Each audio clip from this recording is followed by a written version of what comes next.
Olá, queridos amigos, queridos irmãos, mais uma vez estamos aqui na casa de Simão Pedro para estudar, para ler o Evangelho, para fazer as nossas reflexões à luz da doutrina espírita.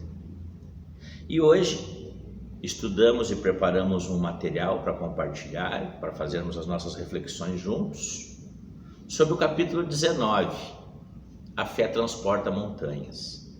Entendemos ser bem propício, para um momento em que todos vivem, o mundo inteiro vive sobre essa desconfiança, sobre essas incertezas, sobre essas problemáticas na área de saúde. Então nós achamos bem propício para o momento falarmos, estudarmos e procurarmos entender um pouco mais o Evangelho. E começa nos provocando a compreender, a interpretar o que de fato é fé. Então já tem uma pergunta logo no início: o que é fé? E o apóstolo Paulo de Tarso nos traz que fé é nada mais do que a nossa confiança, aquela certeza que temos sobre determinado tema. Se nós confiamos de que de fato aquilo que planejamos, aquilo que esperamos a partir dos nossos esforços vai acontecer. Então ele deixa muito claro que é quando temos certeza, quando temos confiança naquilo que se espera. Os itens de 1 a 5 deste capítulo, A Fé Transporta Montanhas, ele vem tratar do poder da fé. Praticamente os 5 itens trazidos pelo evangelista Mateus, que ele começa dizendo o seguinte: o que é a montanha que nós precisamos transportar? É uma pergunta, mas que nos provoca a compreender a parábola. Porque, fisicamente falando, é compreensível. Temos lá uma montanha física, com qualquer equipamento mecânico, nós vamos lá e tiramos aquela montanha de um lugar e levamos para o outro. Materialmente falando. Ao mesmo tempo, sabemos também, e Mateus vem nos provocar a refletir sobre isso, que o real objetivo da parábola é nós procurarmos, além de descobrir, conhecer, elencar quais são as nossas principais montanhas internas. Algumas materiais, mas as principais montanhas internas que nós precisamos transpor, que nós precisamos realizar ações que garantam a execução dessa tarefa. Então, meus irmãos, quais seriam as nossas montanhas? De todos nós, alguns, a sua lista de prioridades de montanhas vai ter determinados itens como principais, como prioridade. Para outros, estes itens talvez não estarão nas primeiras posições, lá nas prioridades. Mas quase que de uma forma geral, para todos nós, determinados itens aparecerão como desafios que nos provocam a medir essa fé que todos nós temos. Trabalhamos ela de formas diferentes, alguns com mais intensidade, outros com mais certezas, como disse antes, com mais confiança, e quem sabe alguns de nós com menos certezas, com menos confiança, e por isso a importância de nós estudarmos e refletirmos. Então, o que seriam esses principais itens? O que seriam essas principais montanhas que nos acompanham no nosso dia a dia, na nossa rotina? Sabemos todos que as nossas dificuldades na área de saúde, os nossos problemas na área de saúde, as doenças, né? Algumas mais graves, outras menos, mas sabemos que este item, ele vai estar contido em praticamente todas as listas de prioridades de montanhas que nós, seres encarnados, enfrentamos neste mundo que vivemos de provas e expiações. Mas como assim, Paulo? O que as minhas doenças pode ter a ver com provas e com expiações? Antes de tudo, vamos recapitular o que são provas e expiações. Sabemos que expiações são aquelas sequelas perispiritual, ou até mesmo moral e espiritual por consequência, que trazemos todos em função das nossas decisões e atitudes de existências anteriores dentro deste nosso processo de desenvolvimento moral, de desenvolvimento espiritual.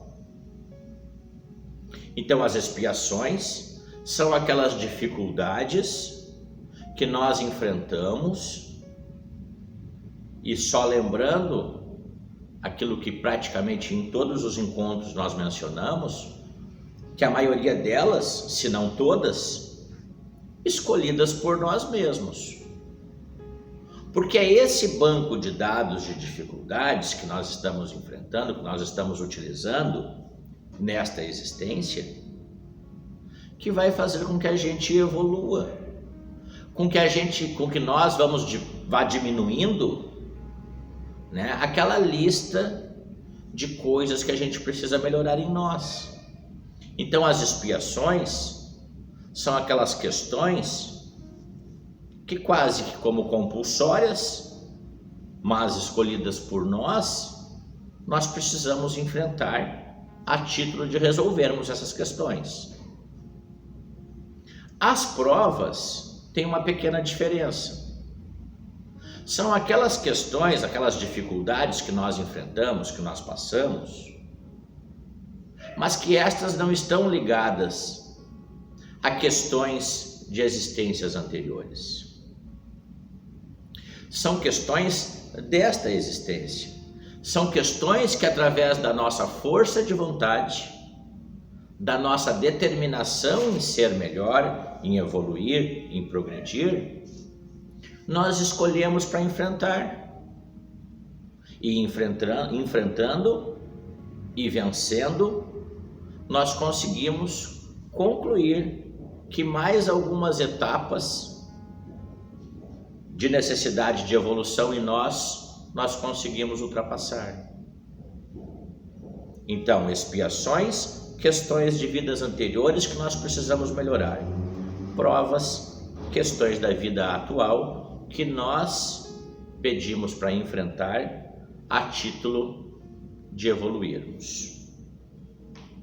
Então, essas dificuldades de saúde, independentemente de expiação e provas, talvez seja o item da nossa lista de montanhas que mais nos fazem, em determinados momentos, enfraquecer essa nossa convicção de que realmente nós acreditamos que tem algo acima de nós trabalhando e que mesmo nas dificuldades nós estamos evoluindo, estamos melhorando. Se nós não estamos convictos de que mesmo as dificuldades nos fazem sair do outro lado melhores, mais evoluídos, a gente começa a diminuir essa certeza de que aquelas situações também são para que nós possamos evoluir, para que possamos crescer, para que possamos sair do outro lado após enfrentá-las de uma maneira melhor, mais resistente, mais forte. Os nossos interesses materiais, que também precisa de um pouco de fé e que também tem a necessidade de que eles sejam concluídos, de que eles sejam atendidos, porque mesmo as questões materiais vão nos fazer ter um pouco de dedicação, ter foco, ter determinação, porque só acreditar também não é tudo. Se a tradução de fé é ter certeza, é confiar, é porque nós sabemos que temos capacidade, que temos condições de montar um plano, de executar este plano e que a partir da execução deste plano, os resultados vão ser de acordo com aquele que esperamos ou que gostaríamos que fosse. Então, como podemos ver, tem uma sequência a partir do acreditar, a partir do ter certeza, nas nossas decisões, nas nossas ações, que vão contribuir para o atingimento dos nossos objetivos. O nosso egoísmo, o nosso orgulho, muitas, se não todas as vezes, nos atrapalham muito no atingimento desses objetivos. Porque quando eu traço um plano para a conquista de determinados objetivos, em muitas destas vezes eu vou ter que ceder de alguma maneira, eu vou ter que rever minhas decisões, eu vou ter que alterar o meu comportamento muitas vezes para poder atingir determinados objetivos que são favoráveis ou que são benéficos àquilo que eu necessito.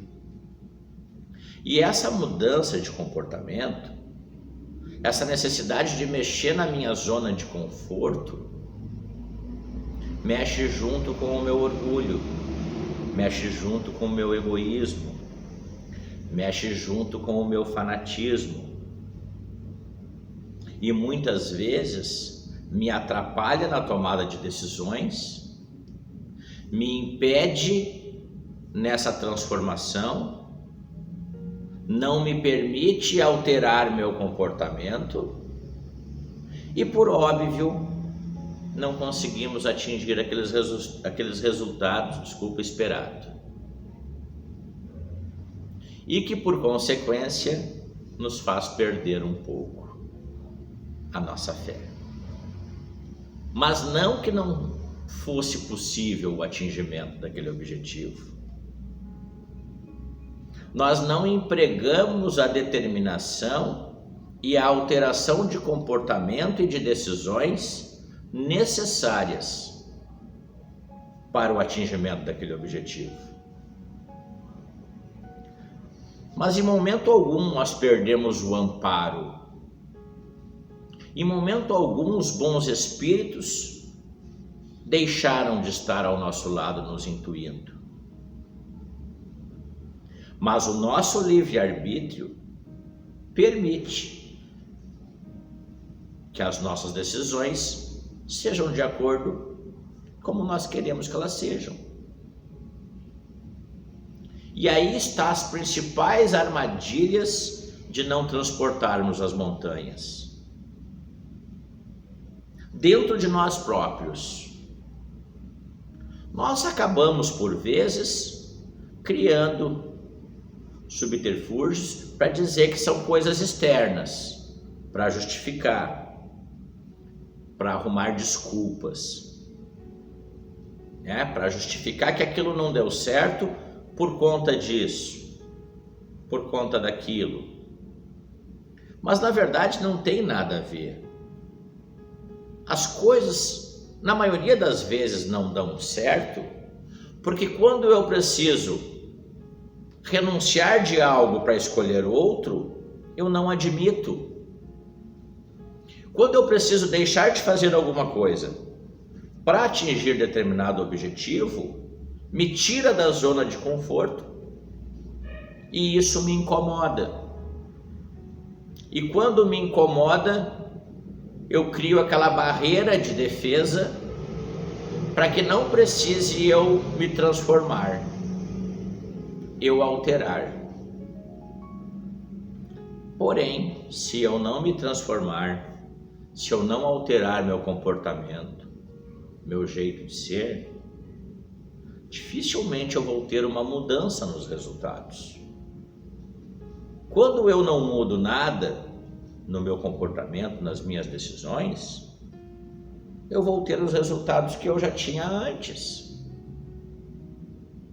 E a minha fé muitas vezes enfraquece a partir disso.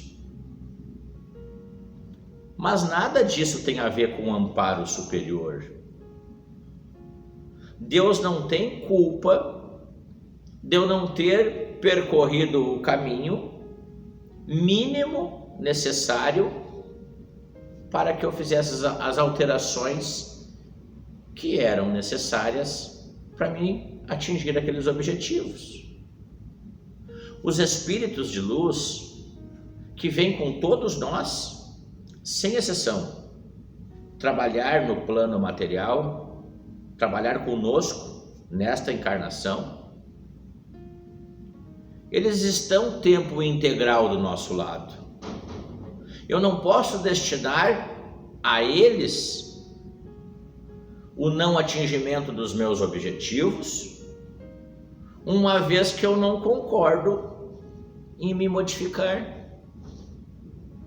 Uma vez que eu não consigo admitir que eu vou fazer algumas renúncias para conquistar alguns objetivos, que eu vou sair da minha zona de conforto, que culpa os bons espíritos que nos acompanham, que nos intuem, tem de nós tomarmos tais decisões? Nenhuma. Então, aos poucos, interpretando, e mais para frente nós vamos ver mais sobre isso, aos poucos interpretando a parábola de a fé transporta montanhas, a gente vai percebendo que a maior montanha de todas, a maior montanha que eu não consigo nem sequer mexer com ela de lugar, não é aquela que eu enfrento, não é as dificuldades que vão surgir na minha frente no dia a dia, no cotidiano, aquele problema de saúde, aquele meu problema material, seja na questão de emprego, seja na questão de atingir os objetivos profissionais, seja aquela montanha no meu lar, aquela dificuldade com filhos, com cônjuge. Por que essa montanha está tão difícil de eu transportar? E mesmo que o desafio muitas vezes seja grande, porque muitas vezes se nós estamos falando de expiações, de coisas que nós temos que corrigir, muito que provavelmente, se não todas, praticamente todas, são desafios bastante grandes. Então, por mais que essa montanha seja sólida e seja grande, ela sempre vai estar condicionada na minha transformação para que ela mude de lugar. Mas qual que é o valor que eu estou dando para isso? Quando eu elenco a minha lista de prioridades na vida, quando eu determino o que é mais importante para mim, sabemos todos que as questões básicas de alimento, de lar, por óbvio, é de extrema importância. Mas eu não estou extrapolando um pouco? Eu não estou um pouco insatisfeito com o que eu já tenho e uso essa desculpa para não me disponibilizar a fazer algo relacionado com o desenvolvimento espiritual? Será que muitas vezes eu não me utilizo dessa falsa necessidade de ser melhor ainda nas questões materiais, num acúmulo que não faz sentido, mas que a gente sempre acha, ou quase sempre, no nosso subconsciente, que o restante a gente vai conseguir ali na frente resolver, que o mais importante nesse momento sempre é um carro mais novo, uma casa mais nova, né? E aí a gente consegue a casa de 2 pisos, que é a de 3 pisos, e que é de... Enfim, essa ânsia das conquistas terrenas que nos consomem, que não nos permitem a transformação, porque nós emendamos um desafio material no outro, de forma que fica interminável, e no nosso subconsciente, fazer alguma coisa por alguém, fazer a caridade, amar ao próximo como a si mesmo, a gente acha que é mais para frente. Não, mas agora quando eu me aposentar, não, mas agora quando eu estiver mais velho. Mas qual é o dia do nosso retorno à pátria espiritual? Com que idade eu vou estar quando eu precisar retornar? Quando eu fiz lá aquela reunião antes de vir de volta, nós determinamos quanto tempo lá para estar aqui? Não sabemos, meus irmãos. Pelo fato de não saber, nós ficarmos adiando essas coisas que interessam, que importam para o nosso desenvolvimento, para o nosso crescimento espiritual, é muito ruim. Porque essa espera, ela pode ser tarde. Por isso que todas as obras espíritas, as obras de Allan Kardec, elas trazem muito claro da necessidade de nós termos o equilíbrio entre as coisas materiais e as questões espirituais de transformação nossa. Porque só assim a gente vai conseguir ir transportando essas montanhas, as materiais, né, que são as nossas necessidades de conquistas materiais, mas vamos transportando também aquelas montanhas de crescimento espiritual. Quando eu consigo resolver determinada dificuldade, seja na área de saúde, seja na área de comportamento com os familiares, com o cônjuge, seja lá na área profissional, né? Porque às vezes parece que nada dá certo para mim nas questões profissionais. Só que eu não consigo parar um pouco para ver, para analisar, para fazer uma reflexão de como que está meu comportamento nas questões profissionais. Será que quando eu estou praticando as minhas atividades profissionais, eu estou fazendo o meu melhor? Será que eu atuo de uma forma construtiva com aqueles que me rodeiam nas diversas atividades? Será que eu demonstro afeto, carinho, respeito? Como será que as pessoas me veem? Quando eu tenho a oportunidade de fazer algo a mais ou melhor, eu faço ou eu me escondo? Então, é uma série de reflexões que a gente precisa fazer em como que tá as nossas ações, as nossas atitudes, as nossas decisões e o nosso comportamento nestas diversas áreas que nos rodeiam. Porque é a partir daí que as coisas começam a funcionar. E quando as coisas começam a funcionar, a gente começa a perceber que aquele caminho que estamos percorrendo talvez seja o mais próximo do que o que é esperado. E aí aquele sentimento de que a fé aumentou porque as coisas começaram a funcionar, também é verdade. Mas o que mudou, na verdade, foi o nosso comportamento. A fé ficou maior porque eu comecei a tomar decisões corretas. O contrário também é verdade. Eu não tomo as decisões corretas, eu percorro pelos caminhos que não me levam, a atingir os objetivos pré-estabelecidos. Eu tenho a sensação que a minha fé diminui.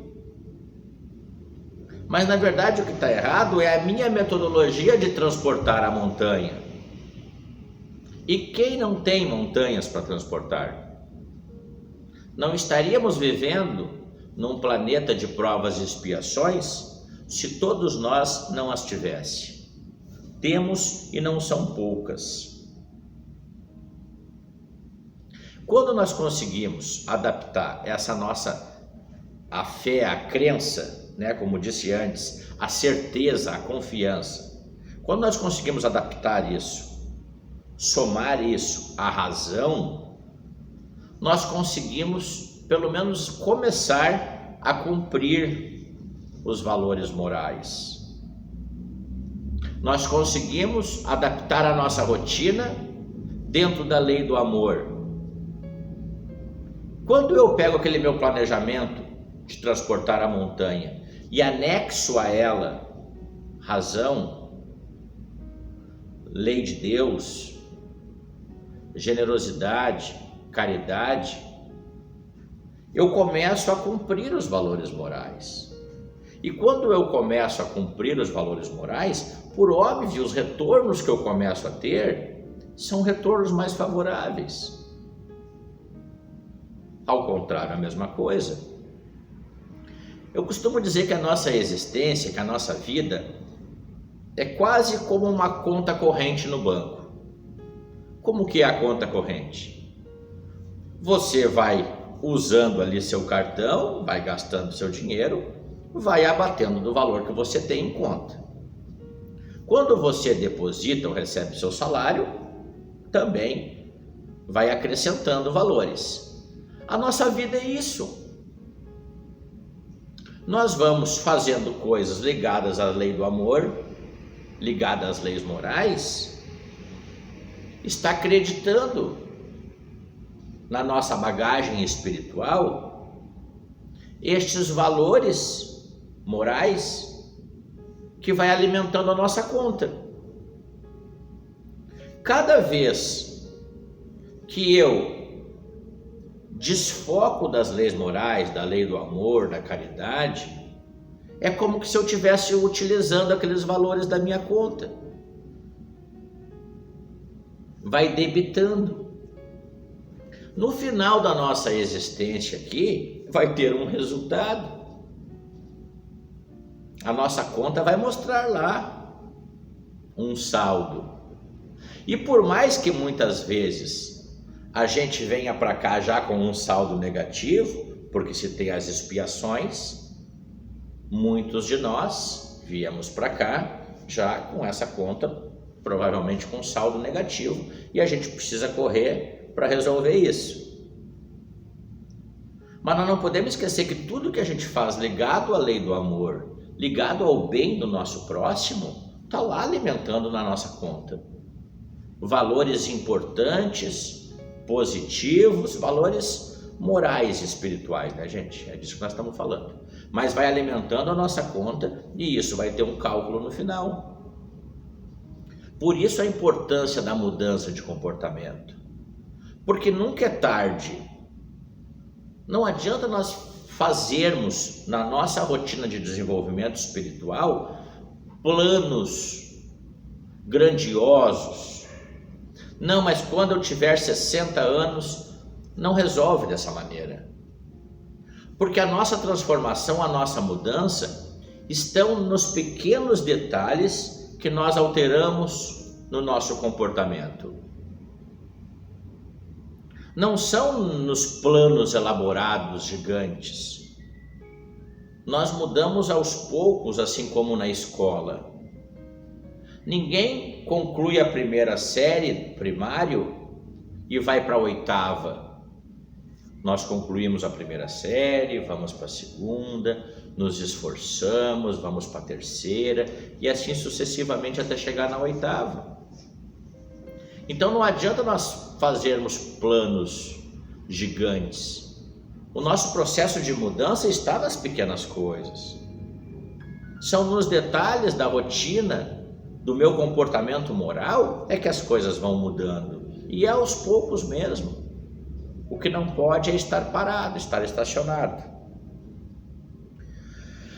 Mais para frente um pouquinho, o evangelista Mateus fala que a fé é entrega, né? É confiar.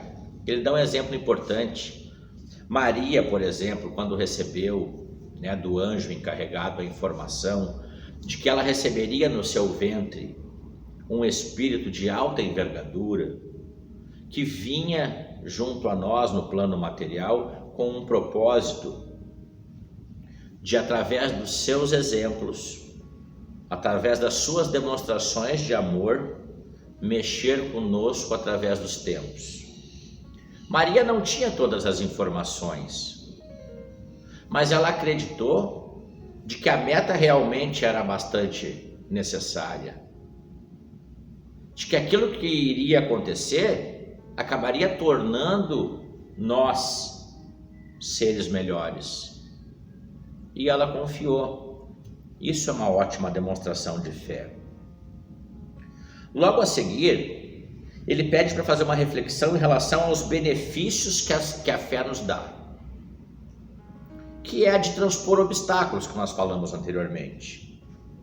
Nos itens 6 e 7, ele trata da fé religiosa.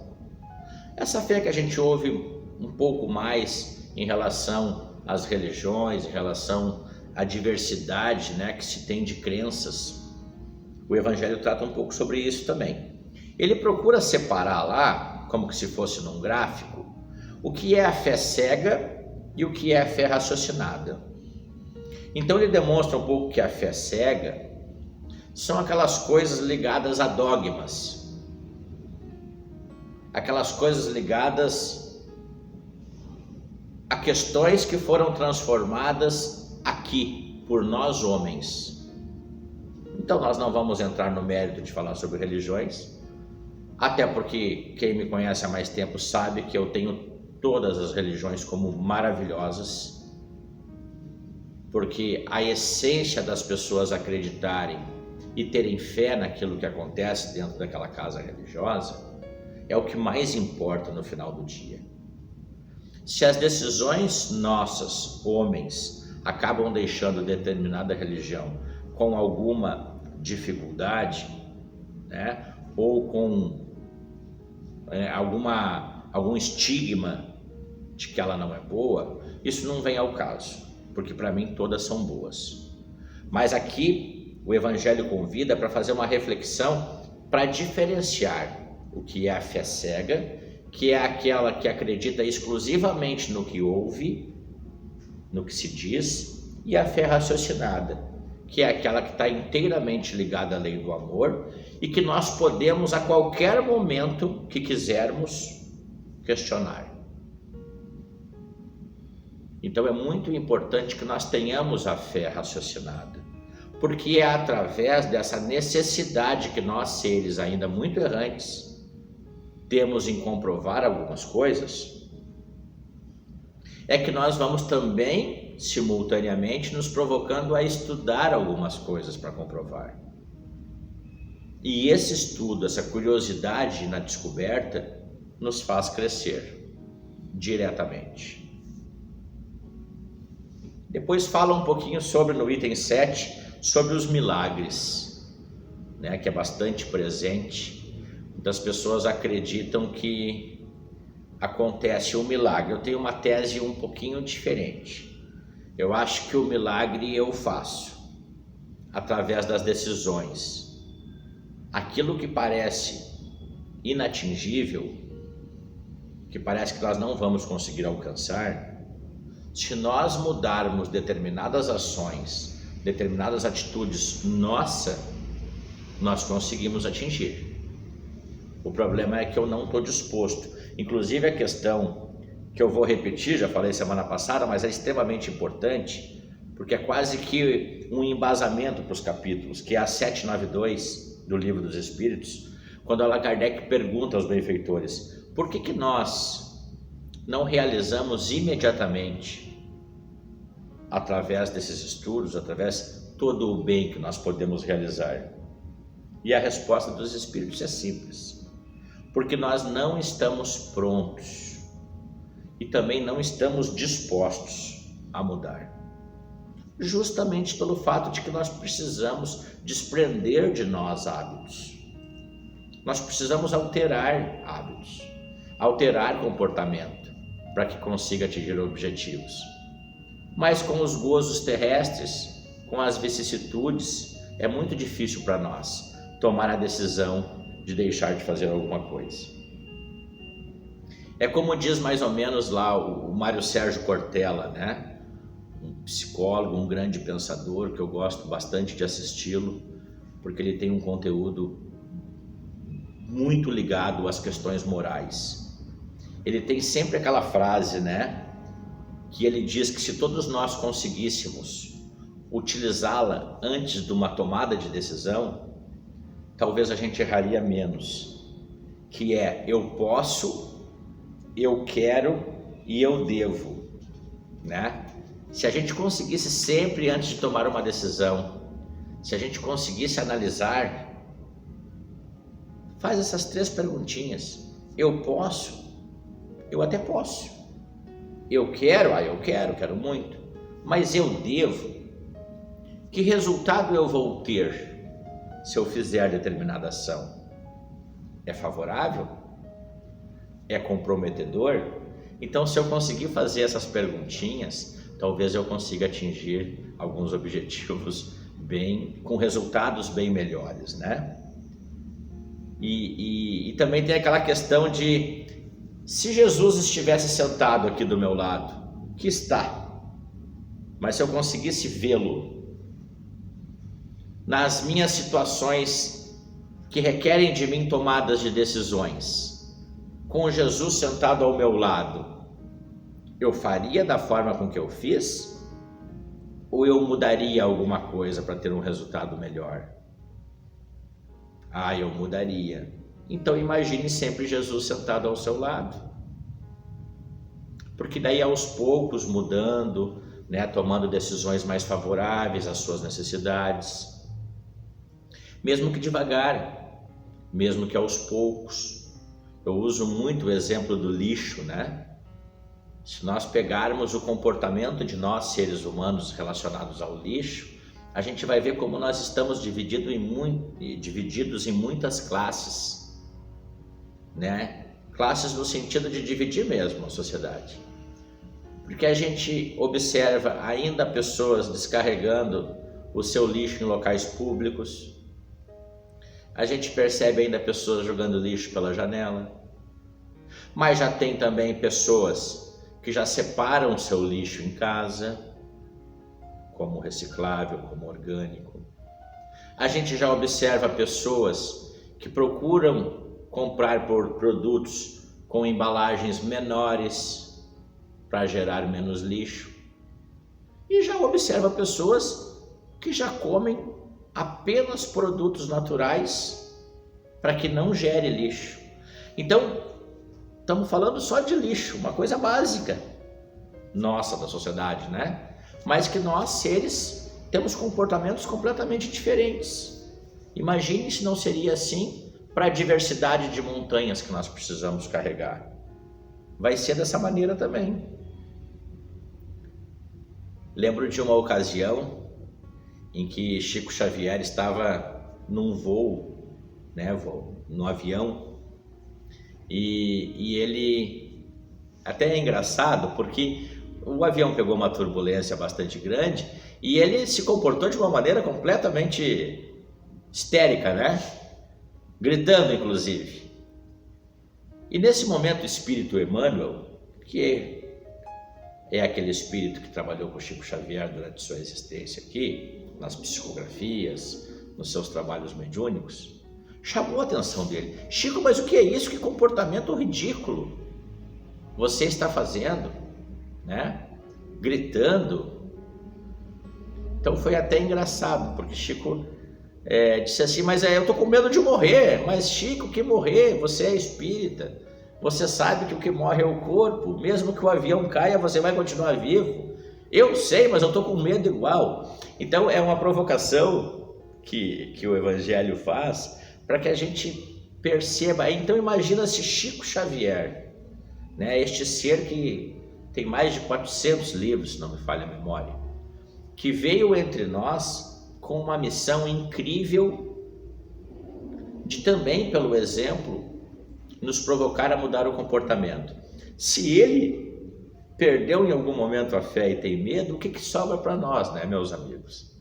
Por isso é que eu falo da importância de que seja nas pequenas ações a nossa mudança, a nossa transformação. Longe de nós querer estar igual ao Chico, mas nós temos que ter um ponto de referência para caminhar. Nós temos que nos exemplificar em alguém que já consegue ter uma luminosidade moral, né? E esse equilíbrio nas suas decisões, nas suas ações. É muito importante. Logo a seguir, nós já caminhando para o final da nossa conversa, tem os itens 8, 9 e 10 que vem falar da parábola da figueira seca. Extremamente importante dentro desse capítulo, porque ele fala dos símbolos, né, dos seres que aparentam uma coisa e que por dentro são outra.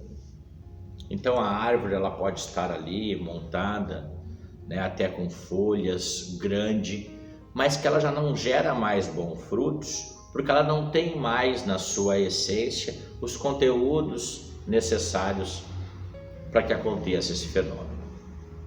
Então ela até é bonita por fora, mas a sua essência está cheia de dificuldades, não é? Ele provoca a pensar também sobre os trabalhadores que dão desculpa e não assumem tarefas. Ah, mas isso eu não posso. Ah, mas sábado, veja bem, sábado, tá, mas terça. Não, é que terça também é nosso isso, porque mexe na zona de conforto. Nós sempre procuramos uma desculpa para não precisar nós assumirmos algumas coisas que me faça deixar de fazer outra que me agrada, mesmo que material. Pede para pensar que a fé sincera, ela é arrebatadora e contagiosa. Isso é incrível. Porque quando nós acreditamos em coisas que transformam e que de verdade faz com que o nosso irmão melhore, porque nós testamos, são coisas ligadas à lei do amor, são coisas ligadas à caridade, são coisas ligadas a amar ao próximo como a si mesmo, isso contagia. Porque mesmo uma vírgula do que tu prega, do que tu fala, do que tu conversa, vai servir para algum ser, vai servir para que alguém reflita sobre aquilo e trabalhe no seu processo de transformação a partir daquilo que achou bom, a partir daquilo que acha que de fato vai trazer algum recurso, né, na mudança. Então é muito importante isso. Porque se todos nós conhecêssemos a nossa força e a nossa capacidade de executar, eu não tenho nenhuma dúvida que a nossa fé aumentaria muito. Mas quando isso é exigido, o meu comportamento ele se torna um pouco que de coitado, de que é muito para mim, essa montanha é muito grande, porque é difícil eu iniciar o enfrentamento para transportá-la. Eu preciso dedicar-me muito a enfrentar essa dificuldade.